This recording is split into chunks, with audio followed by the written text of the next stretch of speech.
নমস্কাৰ মই দীক্ষিত শৰ্মা আপোনালোকক স্বাগতম জনাইছো আৰু এই মুহূৰ্তৰ সকলোতকৈ ডাঙৰ খবৰটো দিব ওলাইছো দেশত নতুন শিক্ষা নীতি বলবৎ কৰা হ'ব আৰু কেন্দ্ৰীয় চৰকাৰৰ আৰু কেন্দ্ৰীয় কেবিনেটে আজি ইয়াক অনুমোদন দিছে দেশৰ নতুন শিক্ষা নীতিক অনুমোদন দিয়া হৈছে এই মুহূৰ্তৰ সকলোতকৈ ডাঙৰ খবৰটো টাইম 8ৰ দৰ্শকসকললৈ আগবঢ়াইছে যে দেশত নতুন শিক্ষা নীতি কেন্দ্ৰীয় চৰকাৰৰ অনুমোদন কেন্দ্ৰীয় কেবিনেটে আজি অনুমোদন জনাইছে দেশৰ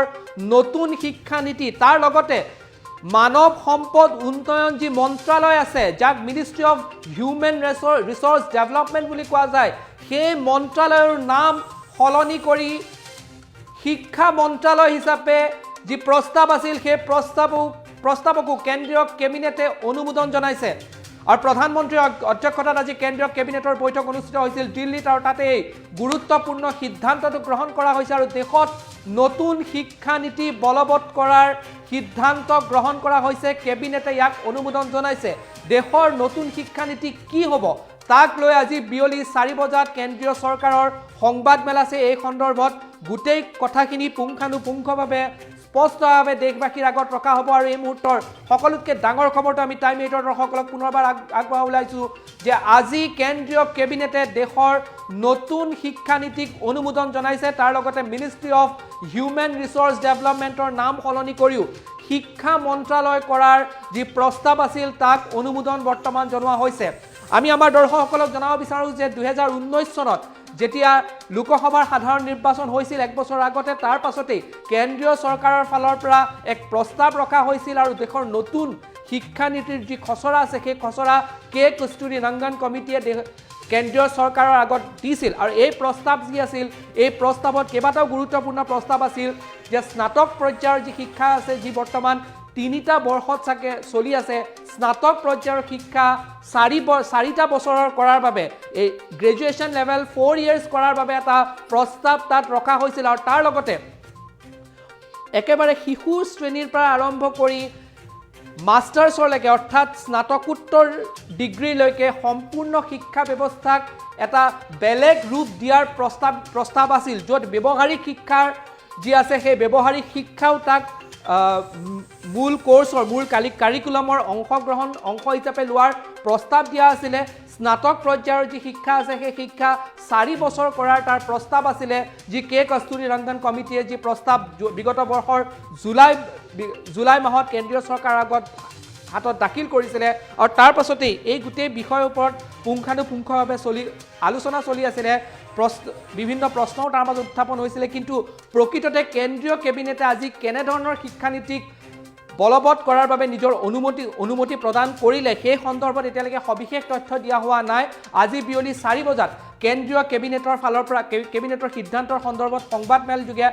সংবাদ মেল আয়োজন কৰা হ'ব সম্ভাৱনা আছে যে HRD মিনিষ্ট্ৰী যিগৰাকী মন্ত্ৰী হয় মন্ত্ৰীয়ে সংবাদ মেল সম্বোধন কৰাৰ পূৰ্ণ সম্ভাৱনা আছে আৰু আজি বিয়লি 4 বজাত দেশৰ নতুন শিক্ষা নীতি কেনে হ'ব তাক লৈ পেলাই এক সংবাদ মেলত গোটেই সকলো কথাখিনি সম্পূৰ্ণ তথ্য প্ৰকাশ কৰা হ'ব আৰু দেশৰ নতুন যে শিক্ষানীতি হ'ব সেই শিক্ষানীতি সম্পূৰ্ণৰূপে পূৰ্বৰ শিক্ষানীতিতকৈ যে বেলেগ হ'ব সেই কথা কিন্তু এই মুহূৰ্তত স্পষ্ট তাৰ লগতে ministry of human resource development যিটো আছে যাক মানৱ সম্পদ উন্নয়ন মন্ত্ৰালয় বুলি কোৱা হয় তাৰ অন্তৰ্গত শিক্ষা বিভাগ তাৰ আগতে আছিলে এই বিভাগৰ নামো সলনি কৰা হ'ব আৰু সেই বিভাগৰ নাম সলনি কৰি বৰ্তমান শিক্ষা মন্ত্ৰালয় কৰা হ'ব আগতে পূৰ্বতে যদি চোৱা যায় মিনিষ্ট্ৰি অফ হিউমেন ৰিসোৰ্স ডেভেলপমেন্টৰ অন্তৰ্গতই আছিল শিক্ষা এতিয়াৰ পৰা প্ৰথমবাৰৰ বাবে শিক্ষা মন্ত্ৰালয় হিচাপে থাকিব এই যি বিভাগসমূহ আছে পূৰ্বতে স্বাধীনতাৰ সময়তো শিক্ষা বিভাগ বেলেগকৈ আছিলে কিন্তু তাৰ পাছৰ পৰ্যায়ত কেইবাটাও মন্ত্ৰালয় একেলগে কৰি তাক ministry of human resource development বুলি কোৱা হৈছিল এতিয়া পুনৰ পূৰ্বতে যেনেধৰণৰ শিক্ষা বিভাগ আছিলে সেই শিক্ষা মন্ত্ৰালয় কৰা হ'ব কিন্তু সকলোতকৈ ডাঙৰ খবৰটো এইটো যে দেশৰ যি নতুন শিক্ষানীতি আছে সেই শিক্ষানীতিক আজি কেন্দ্ৰীয় কেবিনেটৰ ফালৰ পৰা অনুমোদন দিয়া হৈছে আৰু শিশু পৰ্যায়ৰ পৰা আৰম্ভ কৰি স্নাতকোত্তৰ পৰ্যায়লৈকে সম্পূৰ্ণৰূপে এই যি শিক্ষা ব্যৱস্থা আছে যি শিক্ষা প্ৰণালী আছে তাক সম্পূৰ্ণৰূপে পৰিৱৰ্তন কৰাৰ প্ৰস্তাৱ কে কস্তুৰী ৰংগন কমিটিয়ে বিগত বৰ্ষৰ জুলাই মাহত কেন্দ্ৰীয় চৰকাৰৰ হাতত দাখিল কৰিছিলে নতুন শিক্ষানীতিক দাখিল কৰিছিলে আৰু তাৰ পাছত সম্পূৰ্ণৰূপে প্ৰায় 1 বছৰতকৈ অধিক সময় তাৰ ওপৰত যি বিবেচনা আছিল সম্পূৰ্ণৰূপে বিবেচনা কৰাৰ পাছত আজি কেন্দ্ৰীয় কেবিনেটৰ ফালৰ পৰা নতুন শিক্ষানীতিক বলবৎ কৰাৰ ক্ষেত্ৰত যি কেন্দ্ৰৰ অনুমোদনৰ প্ৰয়োজন হয় কেন্দ্ৰীয় কেবিনেটে তাক অনুমোদন দিছে বিয়লি 4 বজাত জানিব পৰা যাব যে এই নতুন শিক্ষানীতিত কি আছে আৰু সম্পূৰ্ণৰূপে ক'ব লাগিব যে এই যি শিক্ষানীতি বলবৎ কৰা হ'ব দেশত যি নতুন শিক্ষানীতি বলবৎ কৰা হ'ব সেই শিক্ষানীতিয়ে বিগত 70 বছৰত যেনে ধৰণৰ শিক্ষা ব্যৱস্থা দেশত আছিলে সেইটোক সম্পূৰ্ণৰূপে পৰিৱৰ্তন কৰাৰ এক দিশত অগ্ৰসৰ হোৱাৰ পূৰ্ণ সম্ভাৱনা আছে ইয়াৰ পূৰ্বতে যেনে ধৰণৰ শিক্ষা ব্যৱস্থা আছিল সেই শিক্ষা ব্যৱস্থাতকৈ কিছু পৃথক হোৱাৰ পূৰ্ণ সম্ভাৱনা আছে ব্যৱহাৰিক যিসমূহ শিক্ষা আছে বা যিবোৰ অন্যান্য যিবোৰ বিষয় আছে যাক মেইন কাৰিকুলামৰ অন্তৰ্ভুক্ত পূৰ্বতে কৰা হোৱা নাছিল তেনে ধৰণৰ যিসমূহ বিষয় আছে সেই বিষয়সমূহ মূল কাৰিকুলামৰ অন্তৰ্গত হোৱাৰ সম্ভাৱনা আছে আৰু বিশেষকৈ আমি জনাব বিচাৰিম আমাৰ দৰ্শকসকলক যে বিগত বৰ্ষৰ জুলাই মাহত কে কস্তুৰী ৰংগন কমিটিয়ে যি